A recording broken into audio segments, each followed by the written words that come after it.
Good morning, Adam. How are you today?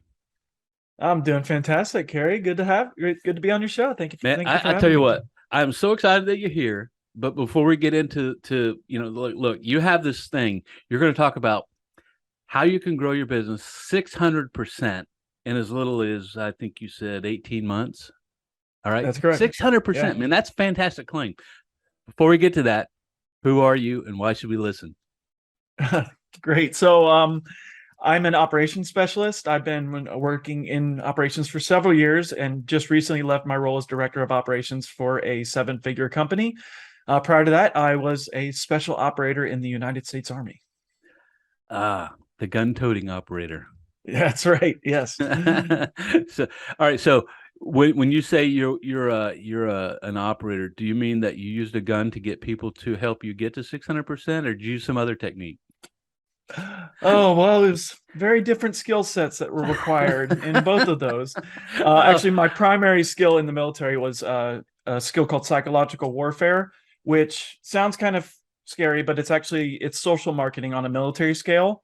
So it's like dissuading terrorism and things like that. So it was more of my biggest weapon was words and trying to change hearts and minds throughout the world.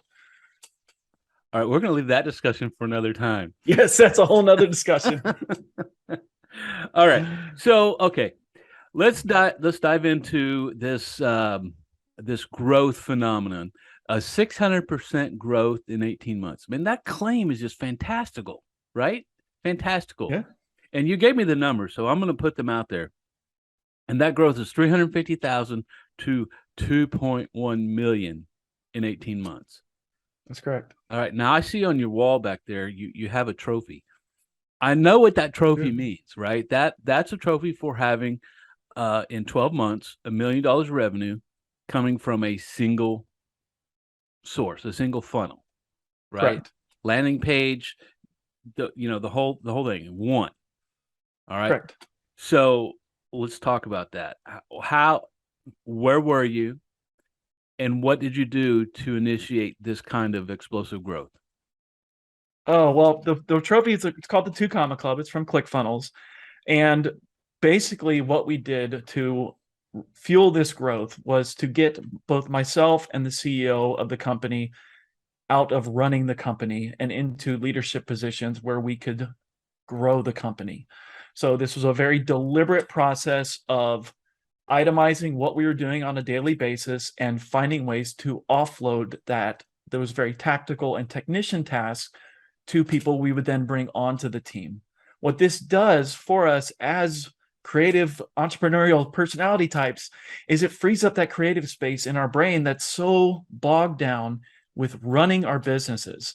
Um, a coach of mine once said, if you're stuck in the tactical day to day, you're not an entrepreneur. You just figured out a way to create your own job, Yes. is what he told me. And so he was constantly pushing me, striving to take all the tactical day to day work that I was doing and find ways to delegate that to people that I would then manage. And doing that freed up the creative space, freed up my entrepreneurial spirit to where we then had the space and the ability to start really growing the company and working on new revenue generating activities that fueled that explosive growth. Um, yeah, okay. We're done. Yes. Yeah, I mean, look, you kind of just summarized the entire book from Michael Gerber, The E-Myth, right? Don't Yeah. don't don't don't be the technician, create your own job. Be the Hmm. entrepreneur who hires the technicians so that you can go and do the high leverage money generating activities. Exactly. And honestly, like it is scary when you're doing it. So if you haven't done that yet, like completely forgive yourself. Like it is terrifying to hand over the keys to the car to someone that you just brought onto the team. There is a very deliberate process that you can do that makes it manageable, that makes it's like a big round warm blanket wrapped around you when you follow a process to documenting what you're doing and really having that management, that ownership of it. And hiring the right people is paramount to this. If you hire the right people that you trust, you build that relationship, you have that company culture where everyone can lean on each other, ask for help without fear of judgment, without fear of reprisal, with knowing that you are there to support them. I mean, that's leadership. And that really, like I said, it's terrifying to jump into it, but once you do it, it's like, oh my gosh, I don't want to go back. That's what I found is as much as I was terrified to offload stuff, as soon as I did it, I was like, I am so happy I did this. I couldn't imagine being the day-to-day anymore. Well, let's talk about that fear, because, entrepreneurs, by and large, are very risk. They're not risk adverse. They love risk, right? They're the Acapulco cliff jumpers of the business world, right? Correct. They're going to go out and take that leap. However, in taking that leap, they also feel responsible for everything, and they don't want to give anything away. So how does a person psychologically make that transition from being a technician to being a leader? Because you're going to have to overcome some really, I think, rooted beliefs to be able to do that. For sure. And I think so often we wrap our identity around, like, my specialty in the day-to-day was email marketing. I'm a whiz at it. I can do it frontwards, backwards, and forwards. But I knew I had to get it off my plate in order to make this growth. Like, what did I have to do psychologically? It was an entirely different mindset shift. I had to tell myself and, like, form this new identity that I am I'm a visionary. I am an entrepreneur, and, like, almost like a mantra that I would repeat every day. So what I do is I have this daily planner that I write everything down. I despise digital planners. I like the physical connection you get. And one of the things that's in this planner is, what is my intention for today? And I wrote in my intention every day, like, one things I write every day is, my results are a reflection of my commitment. Like, I write these mantras, and when you write them every day, it becomes real. It's like willing that thing into reality. So during this whole process, I just would write every day, I am a leader and I will grow my company by offloading and supporting my team. Like, you write that every day and you will it into reality. And the other thing to notice is, or really observe, is that offloading isn't as simple as, great, I got this process, you're in charge of it now. It's a supportive process. To offload something to a team member and have them take full responsibility, it's not a flick of the switch. It's not like it happens on a Tuesday and you never touch it again. It's actually a deliberate plan. I use a 90-day cycle to fully offload a task onto a team member, the whole time pulling them through in a crawl, walk, run phase. That's the 3 phases they go through as they're taking on that responsibility. So I'm teaching them, I'm helping them, I'm giving that support that they need to comfortably take on the task, and for me to have the comfort to know that that task is being done to the standard that we need it to be done. So by taking that process, that full 90-day process of offloading, you feel better as the entrepreneur giving it up, and the person you're giving it to feels like they have the support and the help that they need to properly take it on. Well, when you're talking about, creating your standard operating procedure and then having that person understand it, and you described it very well with a crawl, walk, run. Don't just give it to them, jump into the deep end, so to say. But at the same time, right? How do you convey that that feeling of ownership in that project that this person now has, right? Because you're the guy that has the most passion for the business. You're the guy who cares the most, right? As the owner, how do you convey that sense of responsibility and that sense of ownership to that person on that project? It's a good question. I was actually thinking about this the other day. First off, read the book Extreme Ownership by Jocko. It's great. So it's all about Navy SEAL leadership. Really, we're talking about building a culture of excellence, a culture of everyone on the team feeling like they own part of the mission. There's a lot of different ways of doing that. And one way that I found to be very useful was to include my team members in on the mission. So we did have our mission statement. And what do most companies do? They write their mission statement, it goes on a website, and we never talk about it again. Right? That's what most of us do. In my experience, that mission statement is garbage because it says it's full of platitudes. Exactly. Right. So we had both a mission statement and what we called a client-centric mission, where our client-centric mission was really well developed. It was all towards the client and the people that we were trying to serve. When we brought someone onto the team, we we had a full indoctrination process, a full process of bringing them in and bringing them into our culture. And one thing that you can do, this is just a small little trick, but I stole it from Cialdini. If you've read his book, Persuasion, the Art of Influence, Mm-hmm. great book, fantastic read. And I've read it about 20 times now. One thing Cialdini talks about is commitment, and commitment is one of the biggest drivers of human behavior. And when we get our team members to commit to something, they are far more likely to follow through with it. They're going to drink that Kool-Aid, so to speak. Bad analogy, but it works.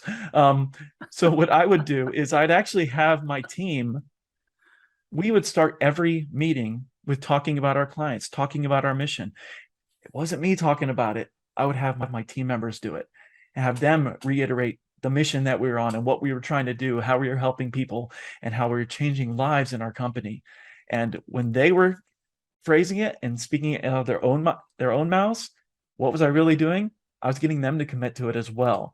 So when you have a team and you get them to commit to the mission, it will naturally follow through. So we're talking about seeing the big picture and having that big picture vision of what your company is really about and how you're helping people. Getting your team members to buy into that fully is really critical to having full ownership of every little piece that has to go into place for us to achieve that result. Look, I'm not disagreeing. I'm going to pose a question Sure. that in today's world, people are having a difficult time finding staff of any level. And now you're talking about finding staff that is at an exceptional level. Right. How do you accomplish that? I mean, because it seems like if I'm, I hear these complaints all the time, right? I hear these complaints. I could grow so much faster if I had competent people working for me. If I could find anybody to even fill the position, I could grow faster. Mm-hmm. And now you're advocating that not only do I find somebody to do that role for me, I need them to be 100% committed to the same mission that I am running. Mm-hmm.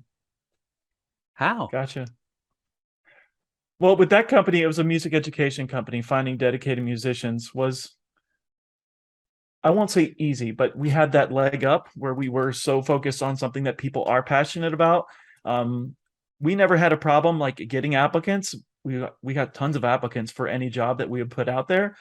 As far as some of the troubles that we're having in the worldwide hiring industry, as it were, I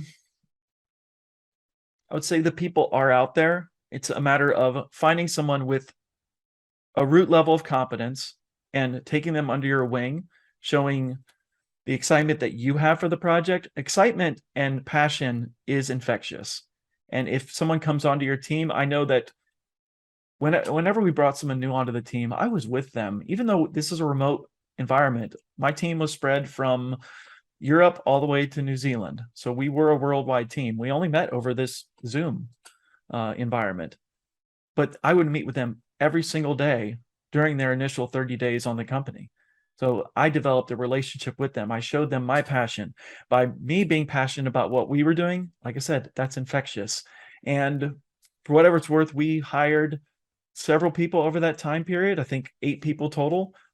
One person left the company during that time period. And it was for purely professional reasons. He was a young man and had an opportunity. And so he took it, but our staff turnover was next to nothing in the big picture. Now there are a lot of folks that don't relish being an entrepreneur. I mean, Of course, it's kind of a weird personality. Is it a flaw or is it a trait? I don't know. Anyway, but when those same people have a passion of serving, a similar community, I can see that things would align a little bit easier, especially if your compensation is appropriate. Absolutely. And no matter what your business is, you have to make it more about just making money. It has to be about a bigger mission. Yeah.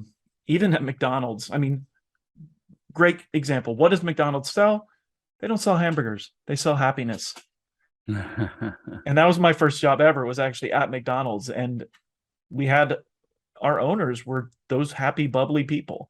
And I still stay in touch with them to this day because I stayed with at that little McDonald's job for 4 years for a reason, because the owners took me under their wing. And I think that's where I might have started to learn this from, was that very young age of having an owner that took a genuine interest in me and was always living the mission.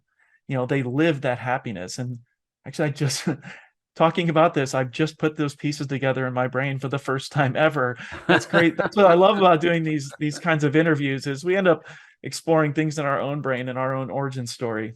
But living the mission, living the end result, living what we want to do, it is infectious. And if you have that passion within you and your team sees it, most people can't help but be inspired by that and want to follow you along and want to be part of that journey with you. Okay. I love that. I'm not trying to, poke at you. It's just, it's like when you hear the same refrain, right? Mm-hmm. I can't find good people. I can't find good people. Or conversely, you see a lot of people trying to say that, well, you can do this thing as a side hustle.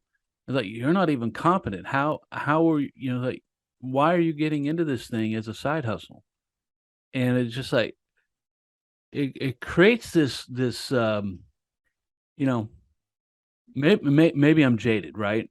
Because in my world, there are a lot of gurus teaching people that they can go and make, $10,000 and it's super, super easy. Right. Right. And then they go and talk to business owners with zero experience, zero skills.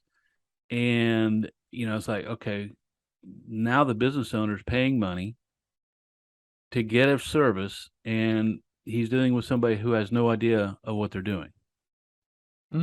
Right. Yeah. And so, so you have this phenomena out there because, like you talked about all the remote workers that you brought into your business that helped you create that growth. But I think what's happening is that there are a lot of people trying to do that and even work for businesses, but they're not getting that same type of onboarding experience. Right. Not just in the mission, but in the actual of how to do the thing. Right. Yeah. And you see that a lot, especially with more technician related gigs, where like a funnel builders and copywriters, people that will come into your business on a fractional basis to do just part of it. And we did hire one of those as well. Like, we hired a copywriter who, he wasn't full-time on our team, and honestly, we couldn't afford him at full-time because copywriters cost what they cost. Right. That being said, I still brought him through the onboarding process. I still did one-to-ones with him. That was still something I did because I knew if I got him to buy into our mission, I was going to get my best work out of, or his best work. He was going to have that buy-in. It wasn't just a gig for him. It was something more than that. So even a fractional worker, even someone that's, well, we shouldn't do that. They're only working 5 hours a week. If you take the time to instill the mission in them, that's just what I believe. It's been my experience. I can't speak for other people, but taking that time to properly bring them into the fold, introduce them to the team, make them part of the team community, as it were. Even in a remote environment, we can do these things. That's how I've gotten my best work, even out of people that were just part-time in a technician role. They were guns for hire. Now, look, you're speaking my language now, because when you start saying copywriters, now you're starting to hire professional people with a skill set, not people that you're going to train to do your SOP. They have their own skill set. Right. The idea of a copywriter, though, which is very much aligned with marketing, is that if they don't understand what your mission is, if they don't understand what the people you serve are actually thinking, they won't be able to get your message out. Right. Right. They won't be able to help you craft that message. They won't be able to help you craft that offer, much less what your target audience is. It's like there's a lot that goes into that, even as a copywriter. Oh, especially as a copywriter. Yeah, I mean, it's definitely. you started off this conversation talking about the hearts and minds and psychological warfare, right? Mm-hmm. What else is advertising, right? Exactly. Yeah. Advertising is salesmanship in print Yes. per Claude Hopkins. And when you start saying salesmanship in print, well, look, that is nothing more than having all of your employees have the same passion and drive and mission that the best salesperson in the business has, which is typically the owner. Right. And there were a couple tricks that I used to convey what was happening inside of our membership, inside of our courses, not only for the whole team, but especially for that copywriter so they could see those reflections. I got super organized in our Google Drive. We had numerous case studies. So I'd have this whole welcome packet when we brought in a copywriter where they could see, like if they were promoting the course that ultimately won the 2 Comma Club for us. I had a whole folder full of videos, text testimonials, the whole story of the program. Everything was already organized for them so they could open it up and reference back to see that the journey that course had been through and the journey that our students went through with that course.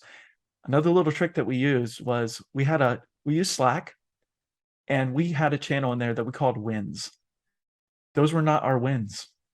The wins that we would drop in the wins channel were the wins that our students were having.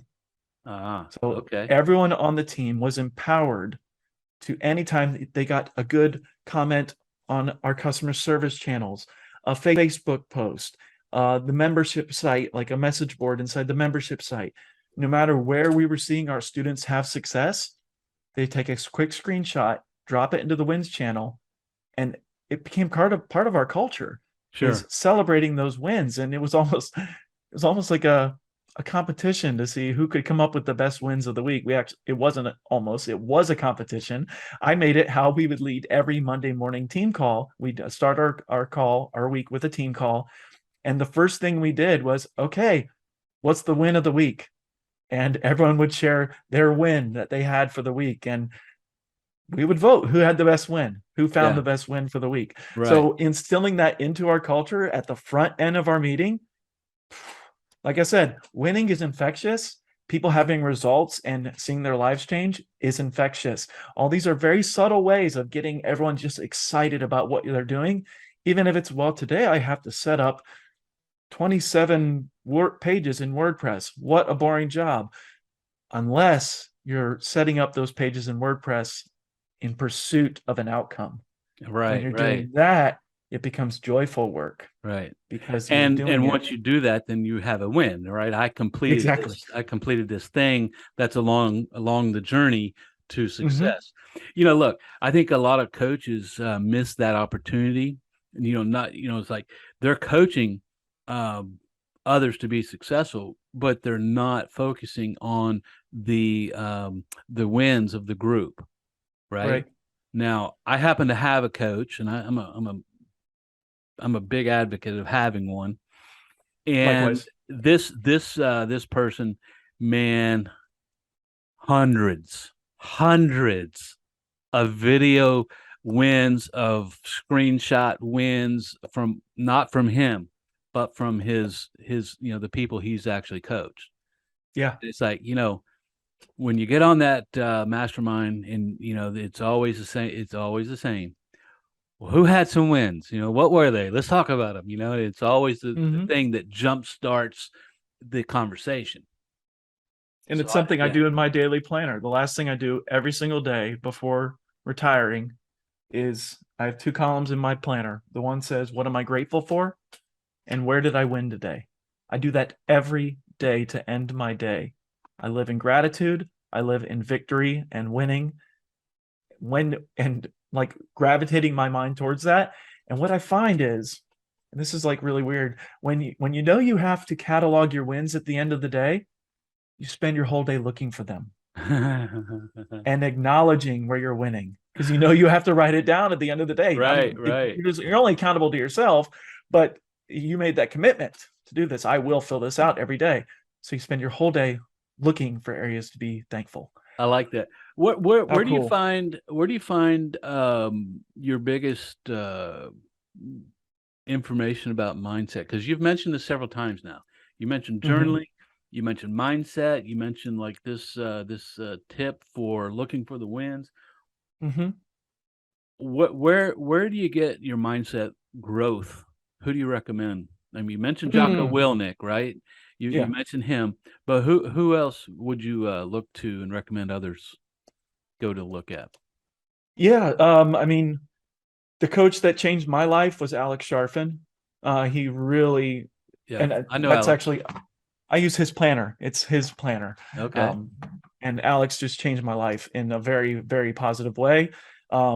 James Wedmore is outstanding on mindset. And this is very personal, but religion, faith, my religion and my faith is a huge motivating factor for me to always live in gratitude, to live in that area of trust and knowing that if I do the right things, everything's going to be all right. So I read from the scriptures. That's what I do every morning. It's part of my daily routine. I read from the scriptures. I also read from the Daily Stoic, which is a nice from Ryan Holiday. It takes 3 minutes to read it, Right. but like you set your mindset right from the beginning and you have that morning routine that gives you momentum, and it's just huge. Like it's stuff that just builds upon itself, and it's these little tricks that we can play on ourselves to compel us forward. And Well, so yeah, these aren't tricks. I mean, they're strategies. Okay, yeah, they're not for sure. they're not like the gurus and with the YouTube thumbnail saying, "Oh, this hack will get you that." No, these are not hacks. These are legitimate strategies that have been proven by neuroscientists. Okay, the last 20 years has been explosive in the ability to understand what's going on actually inside the brain, both consciously and subconsciously. And so the things that you're talking about are proven from a neurological standpoint to be enhancers of the subconscious. And so when you're sitting there saying, well, if I'm journaling my wins at the end of the night, what I hear you say is, I'm telling my subconscious these are the things that work and help me go get more of them. And you're programming your subconscious, not your creative mind, but your subconscious, that this is what allows us to do better. Find me more of it. And you're tapping into that quantum energy level of tapping into that and bringing other people who have that same kind of mindset back into you.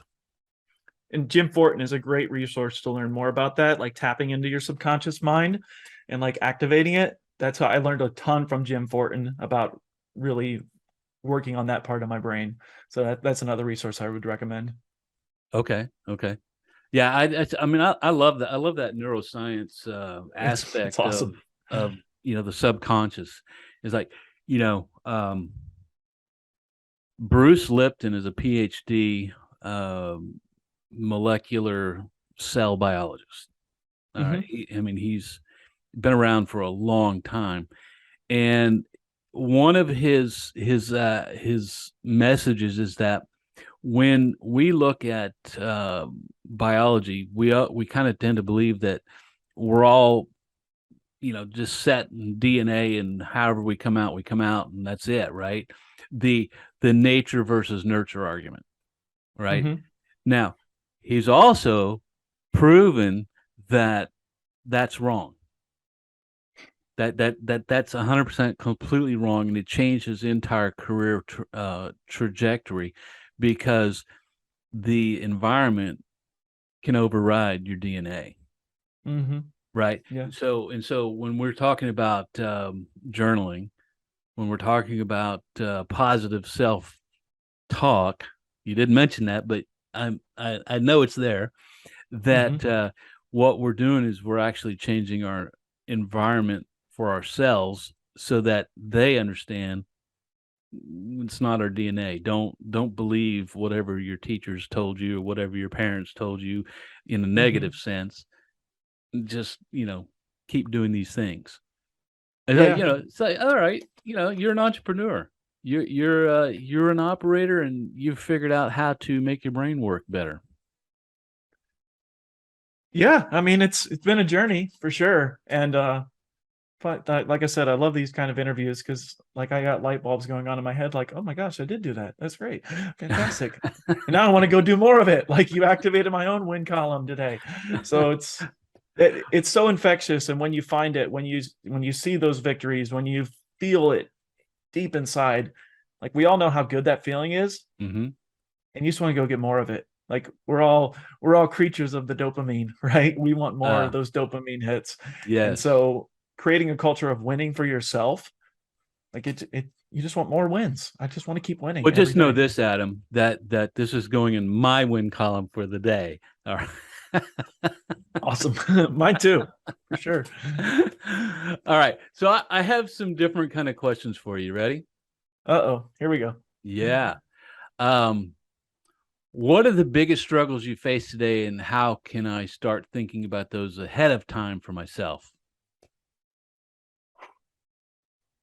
The biggest struggles I have today, it's standing out in a noisy world, like, and staying to my own authentic self, not being distracted by the shiny objects, not seeing what someone else is doing and saying, oh, I'm going to do that, but staying true to myself. Okay. I think that's great. All right. What's something that you believed 5 years ago that you had to unlearn to get where you are now?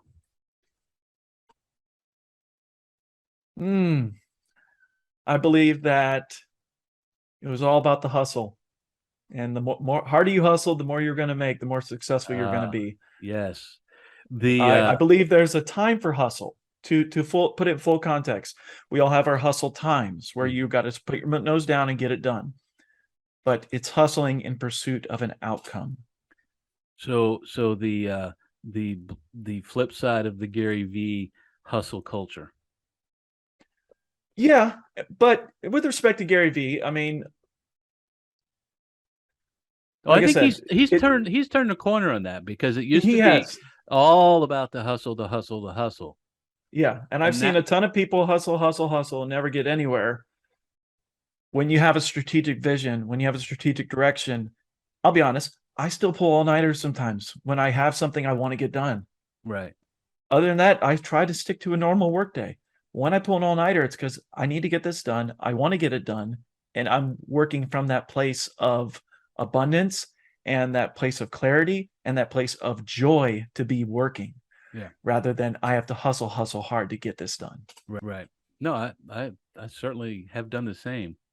Mm-hmm. I just, being the age I am, is like, there's something to be said for taking a step back and allowing your brain to stop thinking so hard.